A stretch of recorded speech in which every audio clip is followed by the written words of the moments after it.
आज मैं आपके लिए लेके आई हूँ एक और कहानी जिसका नाम है सोने का पिंजरा। एक शहर में कपड़े का एक बहुत बड़ा व्यापारी रहता था। आसपास के गांव के लोग उसकी दुकान पर कपड़ा खरीदने के लिए आते थे।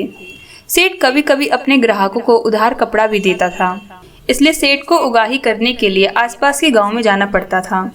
एक बार सेठ गाँव में उगाही करने गया था। वहाँ से लौटते समय एक पेड़ के नीचे वह आराम करने बैठ गया। थोड़ी ही देर में उसे नींद आ गई।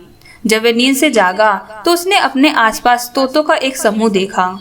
हरे रंग के और लाल चोंच वाले तोते देखकर सेठ ने सोचा, ये तो बहुत ही सुंदर तोते हैं। यदि मैं एक दो तोते को साथ ले जाऊं तो परिवार के लोग बहुत खुश होंगे।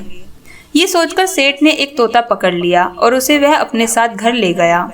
सेठ ने घर पहुंचकर तोते के लिए सोने का एक पिंजरा बनवाया। उसमें तोते के लिए एक बैठक और एक झूला रखवाया। पानी पीने के लिए कटोरी और खाने के लिए एक तस्तरी भी रख दी। अब तोता सोने के पिंजरे में आराम से रहने लगा। उसे प्रतिदिन अमरूद, मिर्ची और उसकी पसंद की सभी वस्तुएं खाने के लिए दी जाने लगी। घर के बच्चे तथा सेठ तोते से बात भी करते थे और तोता थोड़ा बोलना भी सीख गया था। तोते के साथ बातें करने में सभी को बहुत आनंद आने लगा। दूसरी बार जब सेठ उगाही करने निकला तो उसने तोते से कहा, तोता राम, मैं उगाही करने जा रहा हूँ। लौटते समय मैं तेरे माँ बाप व सगे संबंधियों से मिलूंगा। तुझे उनके लिए कोई संदेश भेजना हो तो बता। तोते ने कहा, सेठ जी, सबसे कहना तोता भूखा नहीं है, तोता प्यासा भी नहीं है। तोता सोने के पिंजरे में अंदर आराम से रह रहा है। सेठ उगाही कर लौटते समय उसी पेड़ के नीचे आराम करने के लिए रुक गया। तभी तोते का एक समूह उस पर टूट पड़ा। वे उसे चोंच से मारने लगे और सेठ से पूछने लगे, सेठ जी, हमारा तोता कहाँ है और क्या कर रहा है? सेठ ने उन्हें शांत करते हुए कहा, तोता भूखा नहीं है, तोता प्यासा नहीं है, तोता सोने के पिंजरे के अंदर आनंद कर रहा है। ये सुनकर सभी तोते बिना कुछ बोले जमीन पर मुर्दों की तरह लुढ़क गए। ये देखकर सेठ उनके पास गया, तोते को हिलाकर देखा, परंतु ऐसा लग रहा था जैसे सारे तोते आघात से मर गए हो। सेठ जी घर आए। सेठ को देखते ही तोते ने अपने माता पिता एवं सगे संबंधियों के बारे में पूछा।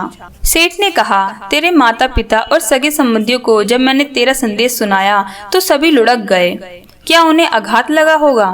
पिंजरे के तोते ने कोई जवाब नहीं दिया। सेठ की यह बात सुनकर वह स्वयं भी पिंजरे में नीचे गिर पड़ा। सेठ ने यह देखा तो उसे बहुत आश्चर्य हुआ। उसने पिंजरे का दरवाजा खोला और तोते को हिला डुला कर देखा। सेठ को लगा कि ये तोता भी आघात से मर गया है। सेठ जी ने तोते को पिंजरे से बाहर निकालकर थोड़ी दूर पर रख दिया। मौका देखकर तोता पंख फड़फड़ाता हुआ उड़ गया।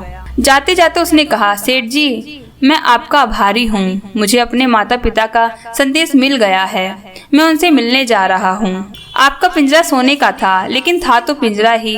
मेरे लिए वह जेल थी। तोता उड़ता हुआ जंगल में अपने माता पिता और सगे संबंधियों के पास पहुँच गया।